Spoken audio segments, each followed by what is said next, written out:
Podcastidae, la familia de podcast de ciencia, medio ambiente y naturaleza, te ofrece este programa. Esto es Oikos, un podcast de comunicación y divulgación científica en el ámbito de la ecología. Programa 28. ¡Comenzamos!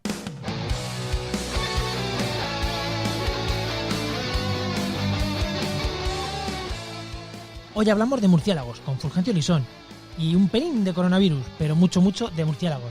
Vampiros, servicios ecosistémicos, percepción de los murciélagos. Bueno, quédate que si te gusta este grupo te va a gustar el programa.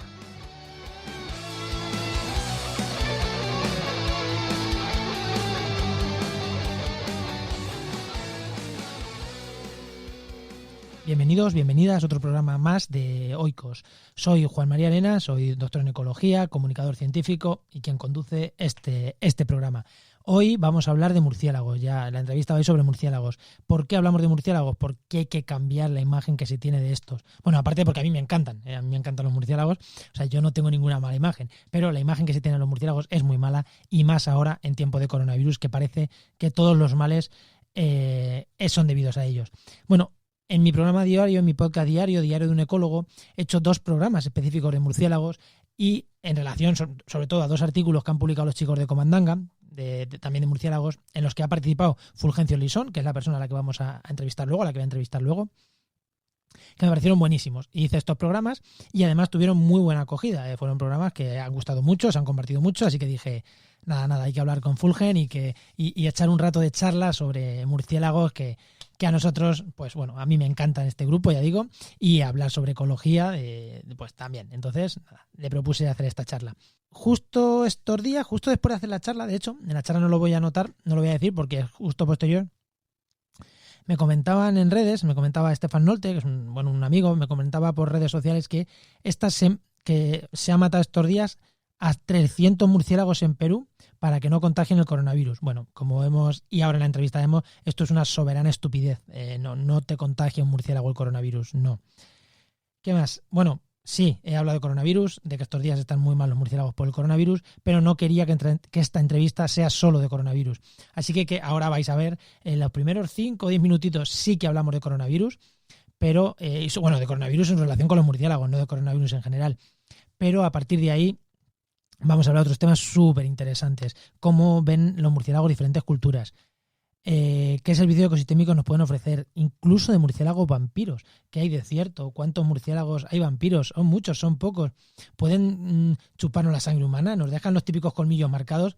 Bueno, todas estas preguntas las resolvemos en la conversación que tengo con Fulgen. Así que sin más, os dejo ya con la conversación. Que ya sabéis, quien me escuchara de Oikos el año pasado, ¿no? A mí no me gusta hablar de entrevistas, a mí me gusta hablar de conversaciones. Yo no soy periodista, aunque bueno, cada vez más me dedico a esto de la comunicación, pero no soy periodista, sino que me gusta conversar con los invitados que tengo. Así que voy a compartiros la conversación que tuve hace unos días con Fulgen.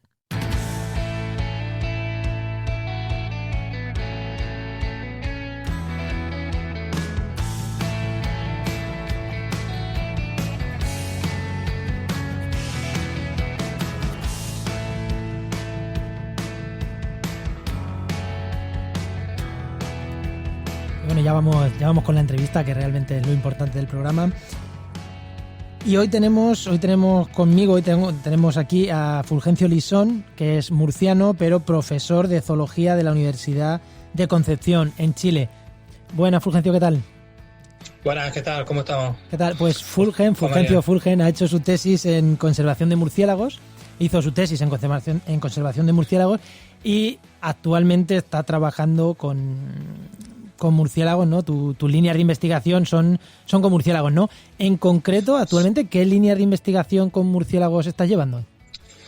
Bueno, las principales líneas de investigación que estoy usando básicamente están en conservar los murciélagos, pero también cómo podemos usarlos como controladores de plagas para los cultivos.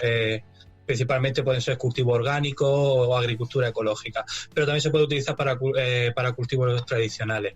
Entonces, los murciélagos, la mayoría de las especies, en casi todo el mundo, son insectívoras, la mayoría de ellas, y entonces hacen un control muy eficaz sobre las poblaciones de insectos. principalmente también muchas plagas, tipo polillas, coleópteros, dípteros. Y entonces yo lo que estoy investigando es cómo potenciar que los murciélagos hagan ese servicio. Aparte de que lo hagan todavía mucho mejor. Todavía mejor, Y, ¿no? por ejemplo, por ejemplo, llevarlo a intentar llevar este tipo de técnicas a cultivos orgánicos, darle solución a los agricultores, etcétera, etcétera. Pues Esa es la línea de investigación principal. Pero luego también pues trabajamos en otros aspectos de la ecología de los murciélagos, aspectos de conservación y aspectos, por ejemplo, de percepción social de las personas sobre estos tipos de animales. Pues ahí es a lo que vamos. Hoy dijimos de entrevistarte, de hacer esta entrevista, porque la percepción social de los murciélagos ya de por sí es bastante mala, pues no nos queremos ni imaginar ahora la percepción. Todas las noticias que están saliendo, que ahora profundizaremos si es verdad o es mentira, de que el famoso COVID-19 que nos tiene el coronavirus, que nos tiene el COVID-19, el coronavirus, que nos tiene a todos en nuestras casas ahora mismo. Creo que en Chile también estáis en vuestras casas, ¿no? No podéis trabajar. Sí, bueno, nosotros con respecto a España estamos empezando ahora mismo como a subir la curva y esperamos que de aquí a van a ser 2 semanas fuertes, más o menos como en España, y luego ya pues imaginamos que la curva bajará otra vez. Pero vamos, nos tocan las 2 semanas más complicadas ahora, nosotros estamos empezando. Pues una de las causas que se dice de este coronavirus, las causas, ahora podemos entrar, además yo en mi podcast diario lo hablo varias veces, pero muchos medios dicen que está claro, aunque parece que no, pero está claro que es culpa de los murciélagos. ¿Es cierto que este virus es culpa de los murciélagos?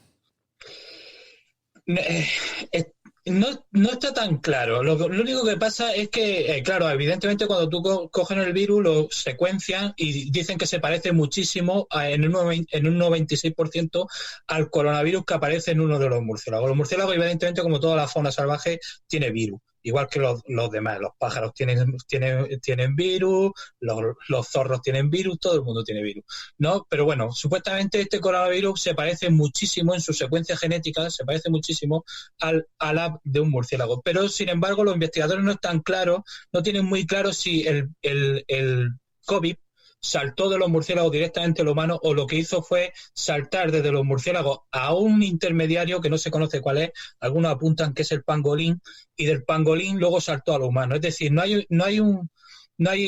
muchos estudios dicen que no hay una relación directa entre manipular murciélagos y que el COVID pase al humano. Es decir, el paso de murciélago a humano no es directo, sino que parece ser que hay el virus va mutando y parece ser que en algún intermediario fue el que hizo que pasara luego a los humanos. Pero claro, evidentemente se le echa la culpa a estos animales. También hay que decir que el virus que se ha secuenciado es muy parecido al que tiene una sola especie de murciélago, ¿vale? Y estamos hablando de que los murciélagos son un grupo que tiene más de 1.300 especies. Entonces, digamos que echarle la culpa a todos los murciélagos por este tipo de zoonosis es como muy, muy, muy, muy peligroso. Vale, pero en el caso de que, ya hemos dicho que vale, lo de que tanto dicen que es culpa del murciélago, bueno, primero hay que poner en duda de que realmente sea culpa de los murciélagos, pero es que además, según has escrito tú en un par de artículos en la revista Comandanga, un blog de divulgación científica que a quien no lo conozca lo recomiendo muchísimo, porque son geniales, aunque el murciélago tuviera este virus, el que haya saltado a humanos depende muchísimo de las condiciones de caza que estamos provocando. Se dice también lo del mercado de Wuhan. ¿Qué puede haber ahí de cierto?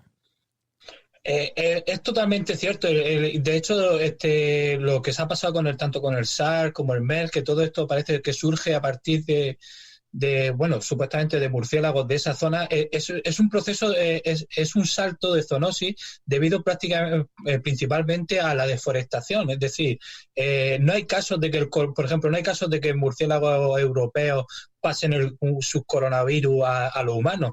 De hecho, la relación es estrecha y todo el mundo, que más que menos, siempre ha visto algún murciélago colgadito de alguna mina o alguna cosa. Es decir, parece ser que este tipo de pandemias emergentes están muy relacionadas con nuestra actividad en el sentido de deforestación de la selva amazónica, entrar mucho en contacto con especies que están allí recluidas. Y claro, ese contacto tan íntimo, cada vez más acusado por la acción del hombre, parece ser que está haciendo que enfermedades que estaban totalmente aisladas, que nadie las sufría, pues ahora se están convirtiendo en pandemias y están siendo mucho más emergentes. Pero no es por la acción de que el murciélago tenga contacto con el hombre, es al revés, es porque el hombre nos estamos metiendo en territorio que antes no nos metíamos. Entonces, el culpable no son ellos, el culpable somos nosotros, que estamos haciendo una acción contra su hábitat, los cazamos indiscriminadamente, o por ejemplo, como estamos hablando ya de que a lo mejor el murciélago no es el portador directo, sino que está pasado a través de un pangolín. Es como estamos hablando de se están cazando pangolines, porque para la medicina tradicional china lo utilizan las escamas para determinadas cosas, o para alimentarse, para comerlo. Ese es realmente el problema. No es el problema no es la fauna o los virus que tengan la fauna, el problema es nuestra acción.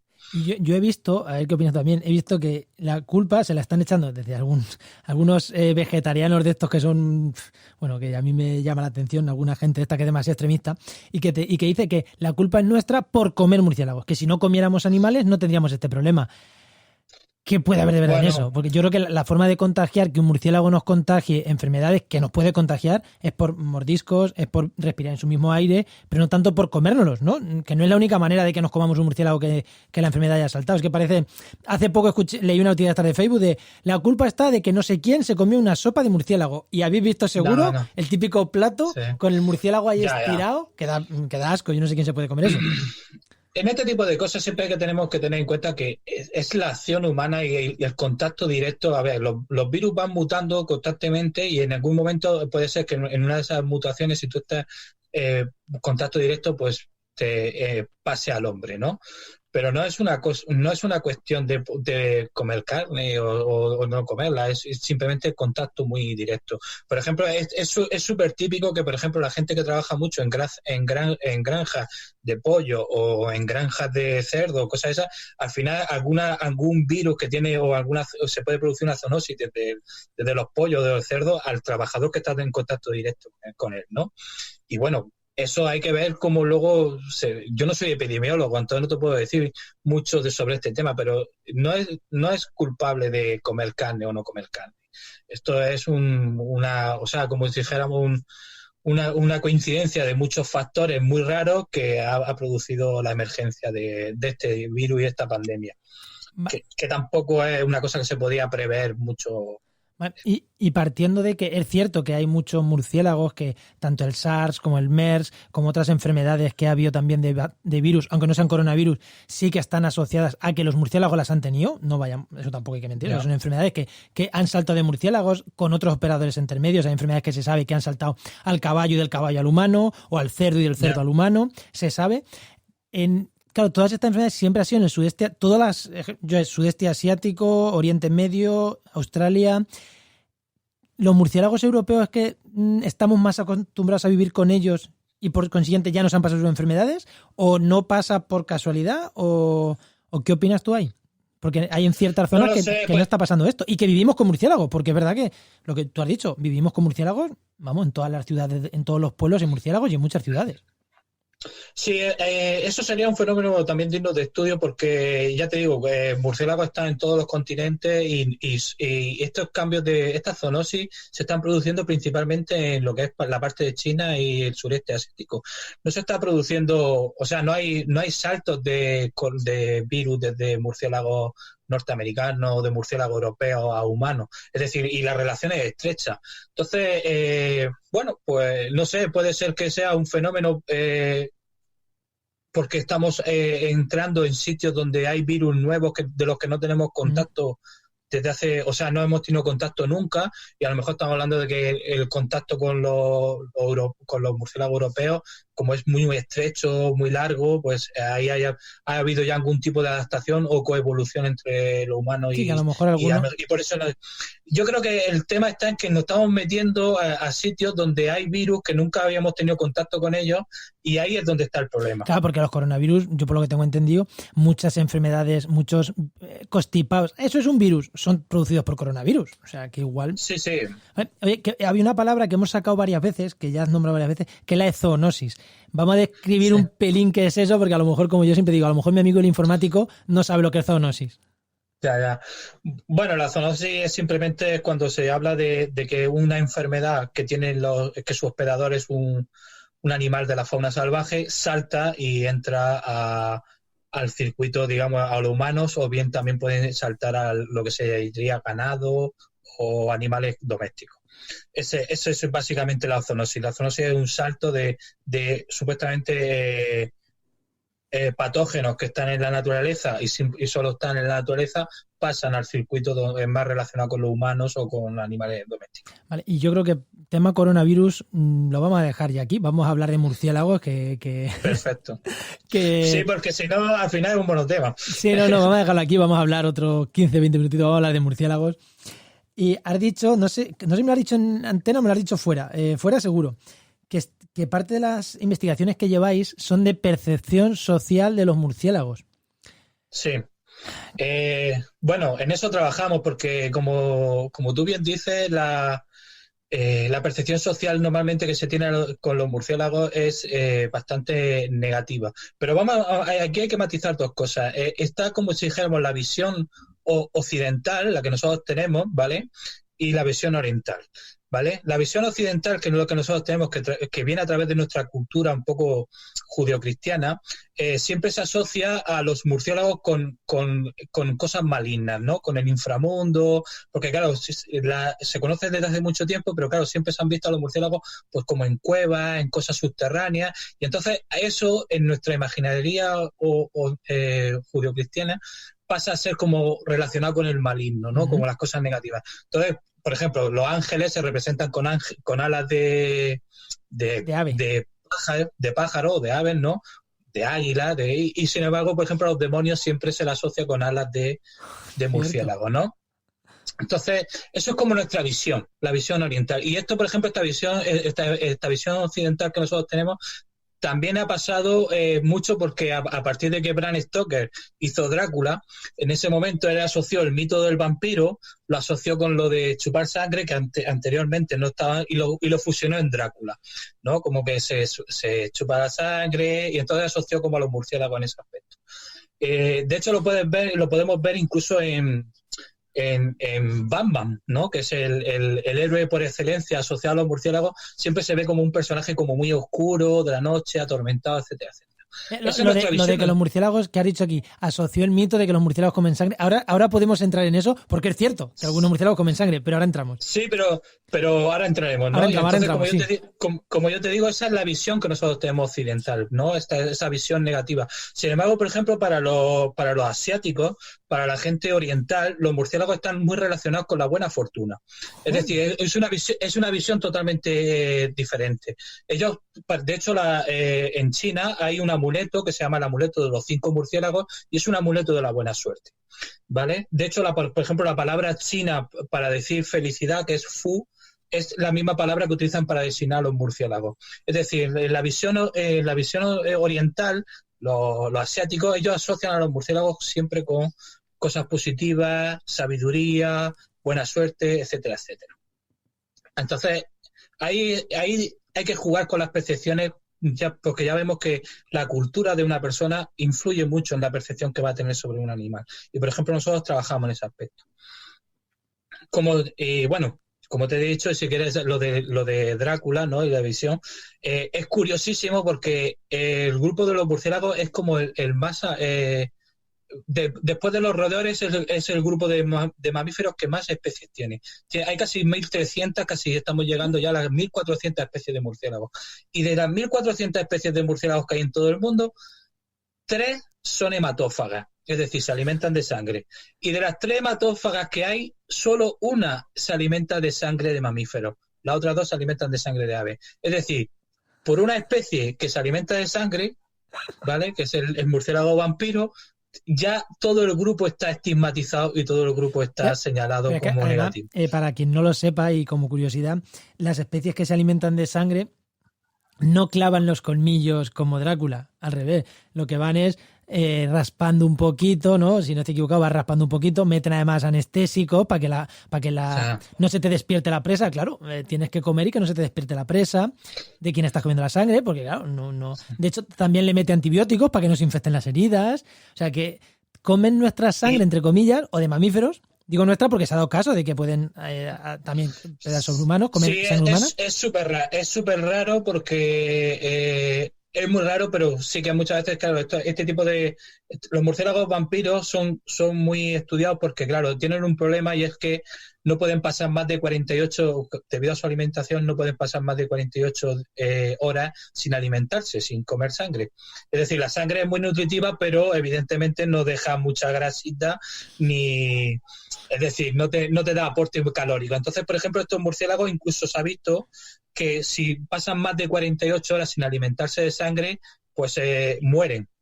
Y de hecho tienen un mecanismo de que si algún pariente no se puede alimentar de sangre, algunos compañeros lo ayudan regurgitando sangre para que pueda alimentarse.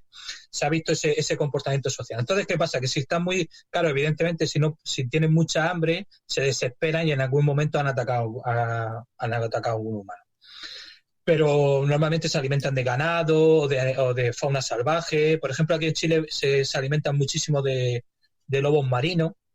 Son su presa preferida, se alimentan de lobos marinos.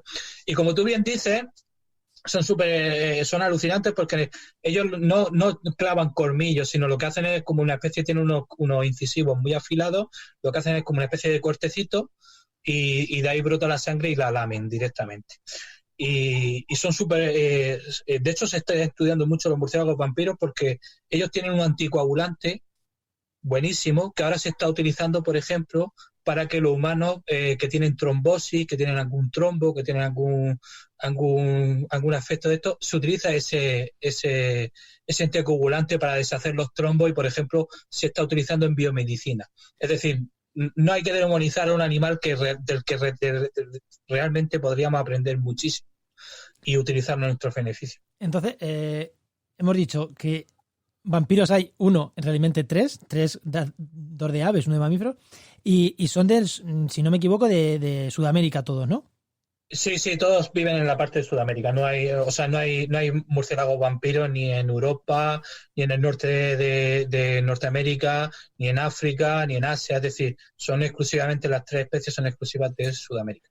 Y también hay murciélagos.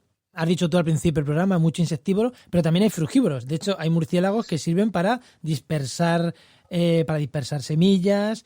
También hay... ¿Cuántos...? Sí. Los murciélagos prácticamente son un grupo que han explotado todos los nichos tróficos que hay. Es decir, hay especies que se alimentan de frutas, hay especies que se alimentan de néctar, hay especies que se alimentan de otros murciélagos, incluso cazan murciélagos. Hay murciélagos que cazan peces, hay murciélagos que cazan ranas, pero la mayoría, como si dijéramos, el 70% o el 75% de las especies son insectívoras, es decir, se alimentan de insectos. Pero son súper importantes, como tú has dicho. Por ejemplo, hay murciélagos que son polinizadores exclusivos de muchísimas plantas. De hecho, por ejemplo, en México los murciélagos están protegidos porque la planta de la que se fabrica el tequila, que es el agave azul, es polinizada por murciélagos. Y, por ejemplo, si no tuviéramos murciélagos, el tequila se acabaría, por ejemplo. Entonces, y por consiguiente los mexicanos. Bueno, no sé si los mexicanos, pero claro, como ya no se puede beber tequila si no hay murciélago. Hay que tener en cuenta esas cosas. Pues, y pese a eso, por ejemplo, en sitios donde son tan importantes, porque el control de plagas también es súper importante, ¿estáis viendo un movimiento de la percepción social cuando repito la pregunta, ¿realmente la gente sabe lo importante o está empezando a saber lo importante que son los murciélagos, por ejemplo, como polinizadora de algunas plantas, como por ejemplo control de plagas? ¿La gente realmente lo sabe? Y segunda pregunta seguida, ¿y cuando la gente lo sabe, realmente empieza a cambiar su percepción, o el que tiene esa percepción tan arraigada, mira, es como en España con los sapos, ¿no? Que mi abuelo cree que entra a comerse los tomates, le he dicho que no, ya entiende que no, que va a comer caracoles, pero aún así se matan en el pueblo los sapos, el sapo común. ¿Con los murciélagos pasa? ¿Hay gente que cambia de percepción y empieza a verlos bien? ¿O hay un miedo tan atroz que no cambian de percepción? Es curioso porque con los murciélagos la verdad es que la mayoría de la gente conoce este tipo de cosas. Conoce que son buenos para la agricultura, conocen que son buenos para la polinización, que hacen un control de plagas y sin embargo, por ejemplo, y lo más gracioso es que tú hablas con la gente y tampoco tienen contacto con ellos. Es decir, la mayoría de la gente que tiene contacto con un murciélago es súper raro, porque son animales normalmente que viven en zonas muy poco, o sea, no es que vivan poco humanizadas, sino que, o sea, viven con donde está el hombre, pero claro, son animales nocturnos, la gente por la noche no sale, la mayoría de las especies son muy pequeñitas, la gente no las ve, no tiene contacto directo con ellas. Van por el aire, van volando. Que la gente... Sí, están en la cueva. Entonces, realmente la gente, cuando tú le preguntas, ¿conoce lo que hacen los murciélagos? Conocen bastante bien los servicios ecosistémicos que prestan. No han tenido nunca contacto con ellos, pero sin embargo su percepción muchas veces es negativa porque la asocian con enfermedades, ¿vale? O les produce, como tú bien dices, les produce asco, les parecen feos o cosas así, ¿no? ¿Cómo puede parecer?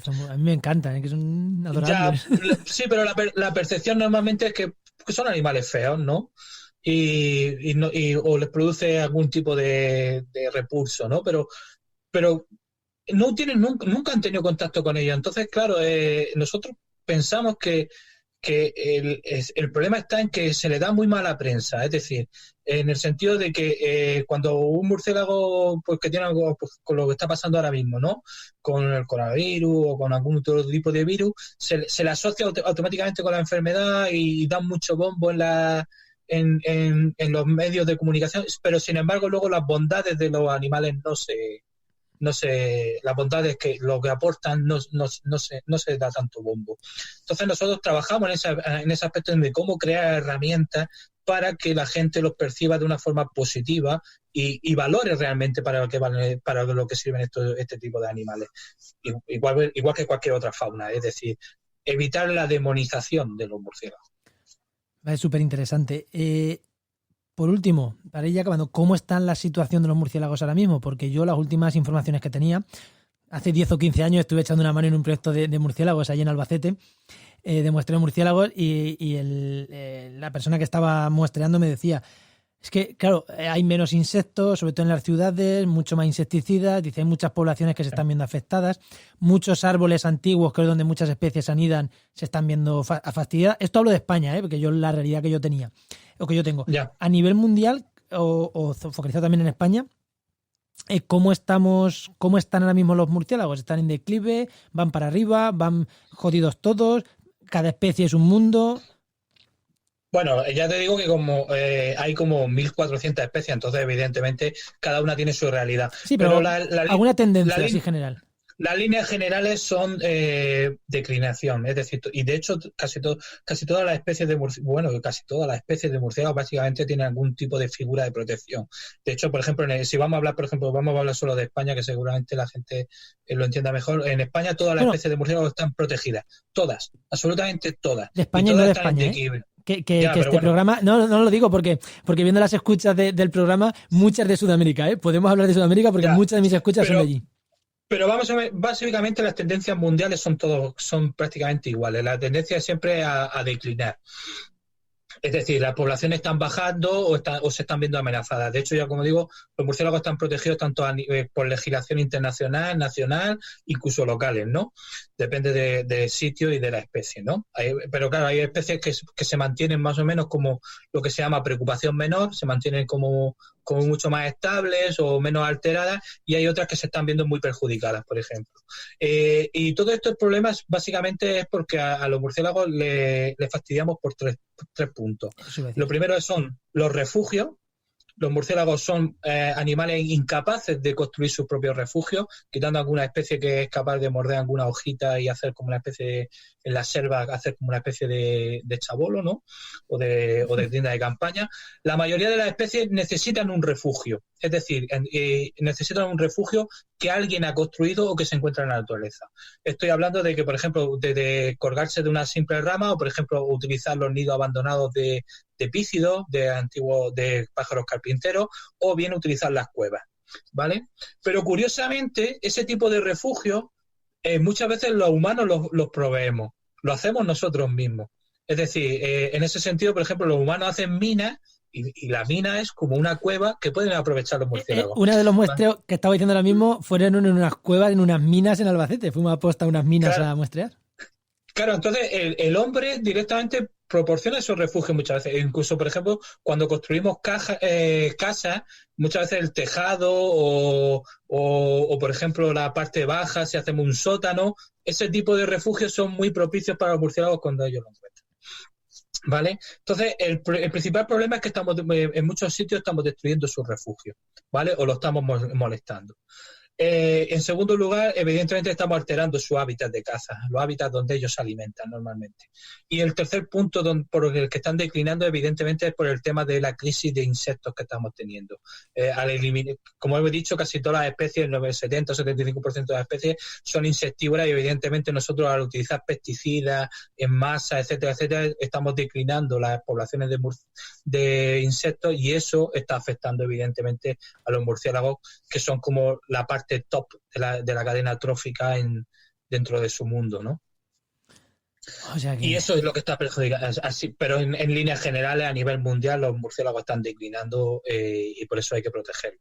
Vale, que no es solo la percepción social que dices, oye, muchas veces este animal se ve mal, se empieza a verse bien, se quita que la gente no los mate, tal y cual, se mejora. En este caso, son elementos estructurales de cambio, no voy a decir climático, pero sí de cambio global. Son elementos estructurales asociados al cambio global y ahí poco podemos hacer. Solo esperar. Al cambio antropocénico. Claro, el cambio global, sí, el cambio que estamos provocando nosotros. Por eso he dicho cambio global, no solo cambios de usos del suelo, usos de otra construcción y demás. Bueno, pues me hubiera gustado escuchar que en los últimos años estamos teniendo una tendencia algo mejor, tal, pero si no es así... A ver, la tendencia, como te estoy diciendo, de conservación, es verdad que es a la baja. Pero yo sí te voy a decir que yo sí estoy notando ese cambio de percepción. Por ejemplo, en España, cuando yo empecé a trabajar como murciélago, como hará a principios del año 2000, así, la percepción, o sea, la gente que percibía los murciélagos o gente que trabajaba con murciélagos era muy poca gente.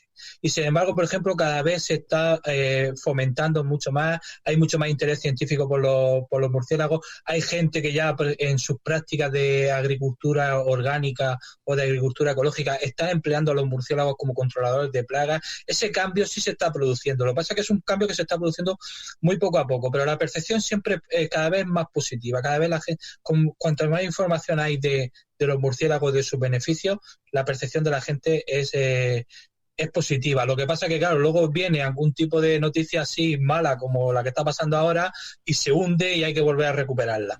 Bueno. Pero normalmente, yo ya te digo que normalmente la gente percibe lo positivo de los murciélagos, saben los servicios ecosistémicos que prestan, pero claro, siempre hay un temor de fondo que hay que quitarlo. Bueno, eso costará generaciones, eso está claro. Esas cosas que son tan arraigadas en la cultura, pues cuesta generaciones.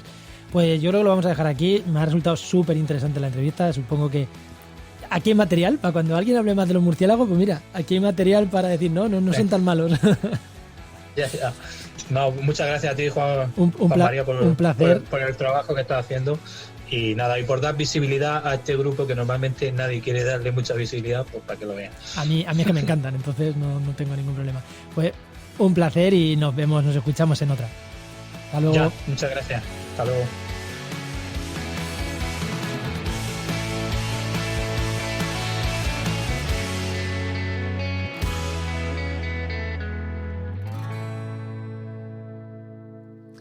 Y una vez acabada la entrevista, espero que os haya gustado, la hayáis disfrutado tanto como yo, esta conversación que tuve sobre murciélagos. Si queréis dejarme cualquier comentario, queréis proponerme cualquier cosa, o queréis comentar el programa en podcastidae.com/oikos, Podcastidae, es la red de podcast que codirijo, en podcastidae.com/oikos, ahí tenéis formas de contactar conmigo. Podéis decir para proponerme lo que queráis, para dejar comentarios al programa, podéis buscar ahí también el programa y nos dejáis los comentarios, me dejáis los comentarios que consideréis oportunos. Y os pido que si habéis llegado hasta aquí es que os ha gustado el programa, así que por favor compartidlo en redes sociales, hacer que este programa llegue a mucha gente, hacerlo por mí, porque oye, siempre tener visitas al podcast pues viene bien, pero también hacerlo por los murciélagos, que este mensaje llegue, que se empieza a desdemonizar este grupo biológico es súper importante, así que hacerlo por mí y me ayudáis, y hacerlo por los murciélagos y les ayudáis a ellos, que realmente son más importantes que yo. Así que nada, os espero dentro de 15 días en un nuevo programa de Otros. Adiós.